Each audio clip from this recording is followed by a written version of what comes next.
Hello great മീഡിയസിലേക്ക് സ്വാഗതം.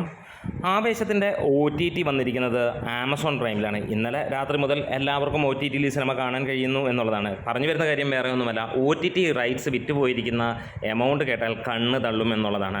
മലയാള സിനിമയുടെ ചരിത്രത്തിലെ ഏറ്റവും കൂടുതൽ, അതായത് ഇന്ന് വരെയുള്ളതിൽ ഏറ്റവും കൂടുതൽ എമൗണ്ടിനാണ് ഈ സിനിമ വിറ്റുപോയിരിക്കുന്നത്. അതായത് 35 കോടിക്ക് മുകളിൽ എന്നാണ് വന്നിരിക്കുന്നത് ഈ ഒരു സിനിമയുടെ OTT റൈറ്റ്സ് വിറ്റുപോയത്. അതായത് നമുക്കറിയാം, ഇപ്പോൾ ഓരോ ദിവസവും സിനിമ 1 കോടിയോളമാണ് കേരള കളക്ഷൻ വരുന്നത്.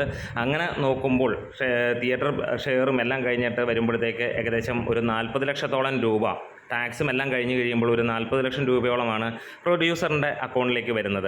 അങ്ങനെ നോക്കുകയാണെങ്കിൽ ഇനിയും എത്ര നാൾ ഓടിയാലാണ് ഈ ഒരു എമൗണ്ട് കിട്ടുന്നത്? ഇതാകുമ്പോൾ ഒറ്റയടിക്ക് കയ്യിലേക്ക് 35 കോടി വരുന്നു, അതിൻ്റെ ടാക്സ് മാത്രമേ പോവുകയുള്ളൂ. അതുതന്നെയാണ് ഇവിടെ അവരെടുത്തിരിക്കുന്ന ബ്രില്യൻസ്. സിനിമ നിറഞ്ഞ സദസ്സിൽ ആളുകൾ കാണാൻ തിരക്കിട്ട് കൂടുമ്പോൾ, ശനിയും ഞായറും ടിക്കറ്റ് കിട്ടാനില്ലാതെ നിറഞ്ഞ സദസ്സിൽ പ്രദർശിപ്പിക്കുമ്പോഴും സിനിമ നേരെ OTTയിലേക്ക് പോകുന്നു. ഇതിനു മുമ്പ് അല്ലെങ്കിൽ ഇതിനോടകം തന്നെ സിനിമ 150 കോടി കഴിയുകയും കേരളത്തിൽ നിന്ന് 74 കോടി നേടുകയും, അതായത് ഫൈനൽ 75 കോടിക്ക് മുകളിലേക്ക് സിനിമ എത്തുമെന്നുള്ളതിന് സംശയമില്ല. കാരണം പല മൾട്ടിപ്ലക്സുകളിലും സിനിമ ഉണ്ട് എന്നുള്ളത് തന്നെയാണ്. അങ്ങനെ ആവേശം അതിഗംഭീരമായിട്ടുള്ള ഒരു ബിസിനസ്സാണ് നടത്തിയിരിക്കുന്നത്.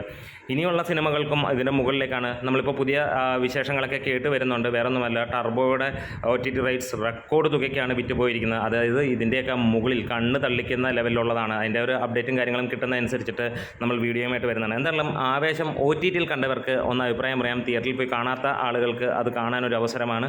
അപ്പോൾ എങ്ങനെയുണ്ട് എന്ന് കമൻസിലൂടെ ഒന്ന് പറയാം. Great medias.